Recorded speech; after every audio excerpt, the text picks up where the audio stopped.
Wasn't it? From the player who we saw scoring for Manchester United in 2003 to the one we saw scoring then, just the 439 goals later. Unbelievable. And hoping to fire Real Madrid into another Champions League semi-final this week, incidentally. I know you have a fascination on this subject and this man, Matthew. When we look at that transformation, do you think that is a natural evolution?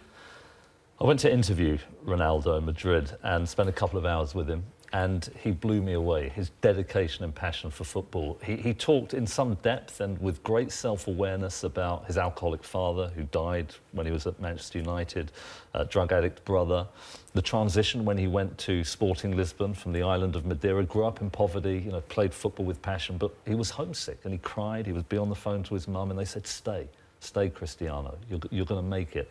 He was teased for having a provincial accent. He had to develop some resilience to get through that period. When he turned up at United, people thought that he was mostly style, insufficient substance. I think a couple of the things that were absolutely hugely influential in him moving from being a very good player to one of the greatest players he's ever lived was the example of the other United players. The work ethic of Gary Neville, Philip Neville, Ryan Giggs, Paul Scholes. They get in an hour early from training. They do extra weight training at the end of the day. Their professionalism when it came to diet and everything else rubbed off on him. He started getting there early. The free kick through with the laces. He went to the training ground and kept iterating that technique. He would see if he kicked it in one way, the ball would go that way. He did it over and over and over again until he mastered it.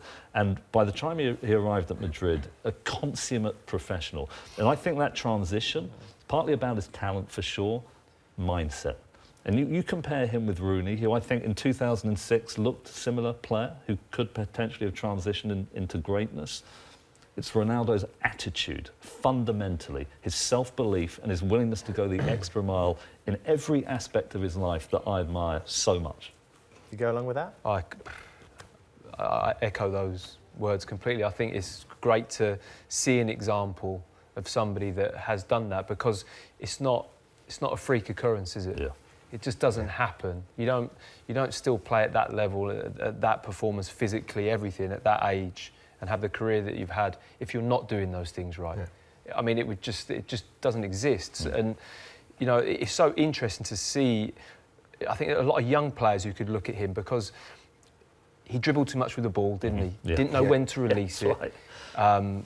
He had a great mentor as a manager. He had, like you said, senior players who were fabulous around him. And it's almost that environment. He couldn't have been at a better place to develop as a player. Yeah. And his development curve, it was a frustrating one, wasn't it? Because he was a little bit in and out of the team and not quite doing it, and people weren't too sure about him. But he listened, I think, and he took advice on board, which is a big thing when you're as good as what he was. Well, I think the word, and I know people find this word, he's humble. Because he knows he needs to improve, and he knew what he needed to do. Because I remember starting my career, my first ever game was playing against him as a winger, and I knew when he would get the ball, he would take 4, 5, 6 touches. 2 years later, I'm playing against him, he cuts inside me and puts it in the top corner. His progression through his career is because he's humble enough to know that he needs to improve. And I just think he's a phenomenon, and it's amazing. I hope we appreciate both him and Messi right now, because I can't see any other player over the next few decades doing what they're doing in the game at the moment. I think that's really interesting, that a lot of these great athletes are deeply paradoxical in that when they're on the stage and they've got a big match, they have enough self-belief to deliver. They execute brilliantly. But when they're on the training pitch, they've got the humility to say, even though I'm good, I need to get better. They work on their weaknesses. They build up their weaknesses. They've got that essential humbleness to say, even though I'm good, I can get better. Ronaldo had that in spades. He actually said something like, some phrase like, I'm the greatest. And you could see him preening, his big diamond earrings. And he was talking about, when I get onto the big stage, I grow.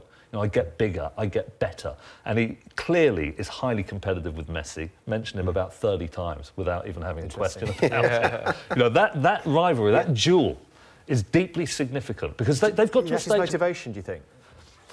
I think it's part of it. Yeah. I think when you get to that level, when Muhammad Ali was boxing, his benchmark wasn't the contenders at that time, it was Marciano and Dempsey. He wanted to be remembered as the best ever. Tiger Woods, who's he thinking about? Nicholas. He wants to get to 18 major titles. And I think Ronaldo and Messi For me, I'd include Iniesta in that group for what he's achieved. Extraordinary player. You know, they are thinking, where is my position in the pantheon of the greats? And I think that is a massive motivation for Ronaldo. Yeah, I think it's great for both of them that they both exist at the same time. Right. We were talking about competition and Guardiola and Man City challenging.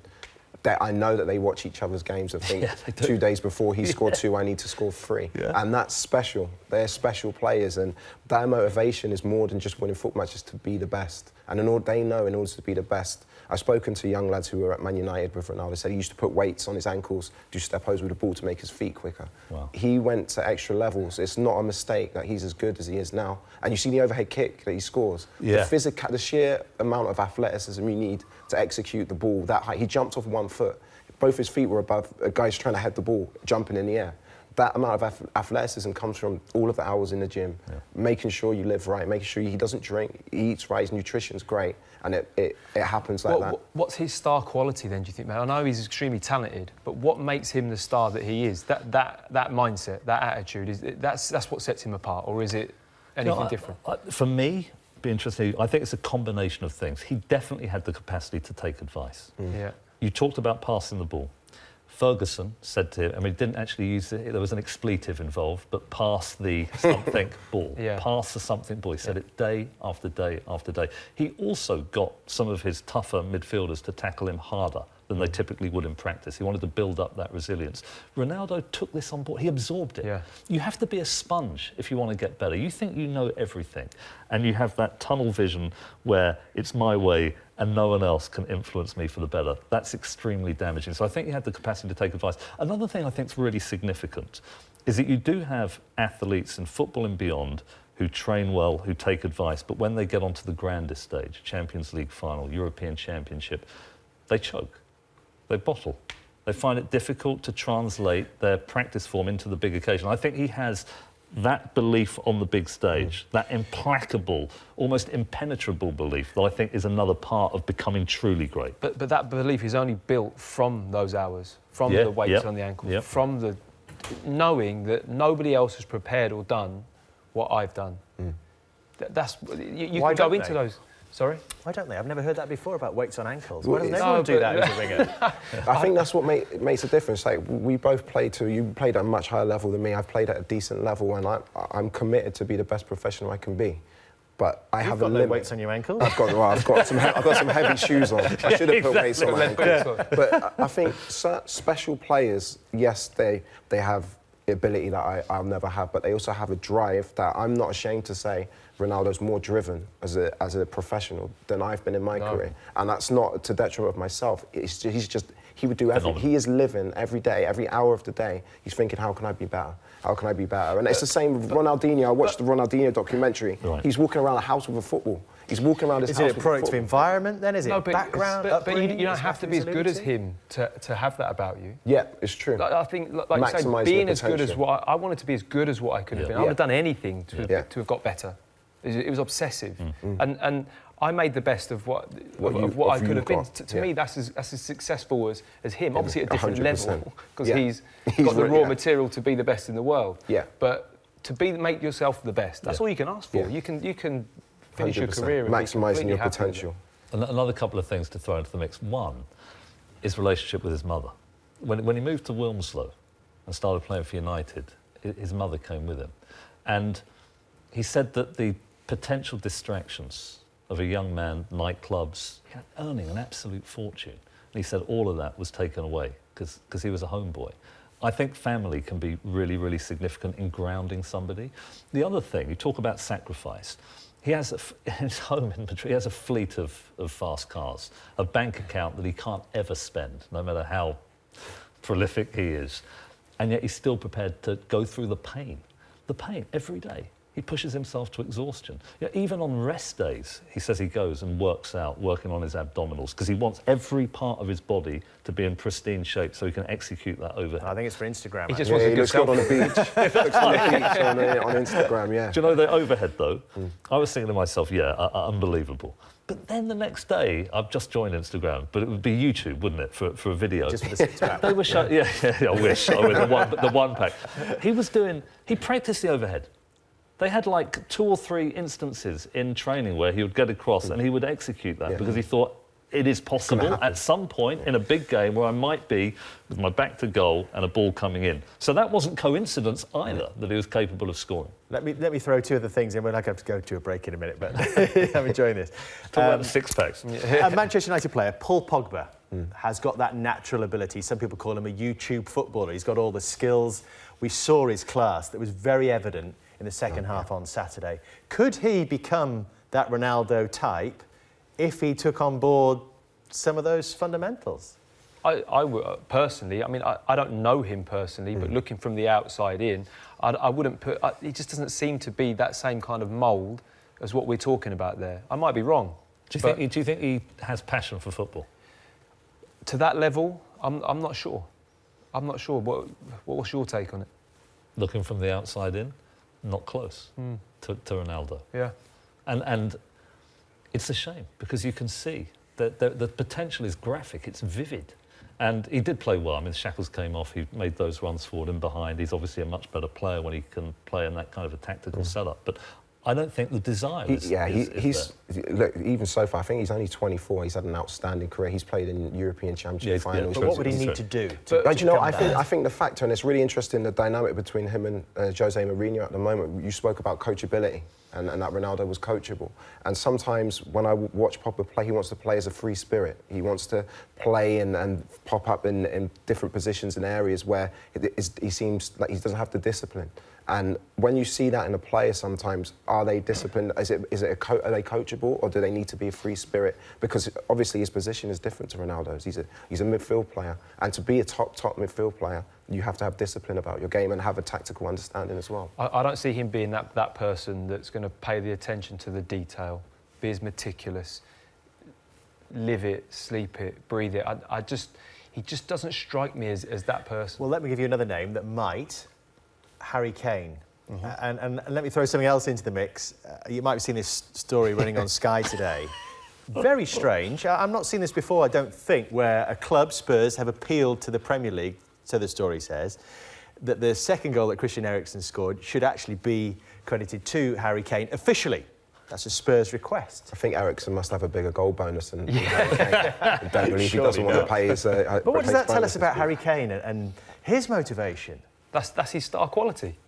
That is Harry Kane. It's why he's taken himself to the level that he's at. He would never have got there without that. For me, that's the reason why he is as good as what he is. It's his #1 star quality, his attitude, his application, his desire to want to improve and be there.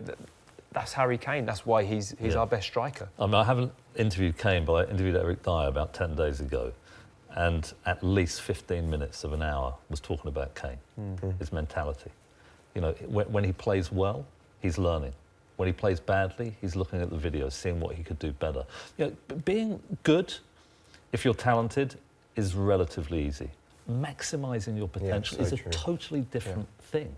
It means that you are devoting every second of every day to self-improvement. My sense is that Kane has that. He's definitely got natural ability as well. He's got that assassin-like quality that narrows everything when he's on that crucial moment just to that goal and getting the ball in that goal. I mean, that's why he wants to have this. He wants to have the statistic as the top scorer this season. He also he's never flustered. He can get kicked. Yeah, he's cool. Physically, he starts to cope. He can get kicked. Gets up. The facial expression doesn't change. Turns his back, gets on, wants the ball. Like for me, that's just a trait of somebody who's completely focused, knows exactly what they want, where they're going. You know, it's his star quality and why he's world class. Could he be the best? If he does everything he needs to do, could he become the best English player since Charlton? Has he got that level of potential? Yeah, the way he's going, the way he's scoring goals over the last 2-3 years, if he continues that rate over the next decade, then all of the records are going to be, the goal scoring record for England is going to be gone, the Premier League record is going to be gone. And I hope, because of the player, and also he's a fantastic person, he's a great personality in terms of his temperament, it's important that he stays in our Premier League, and I hope he does. By the way, it could be good for the England team as well. There's this very famous psychological phenomenon called the curler effect, where if you pair somebody he worked with the Berlin rowing team in the 1930s. Sorry to bore you with the history here.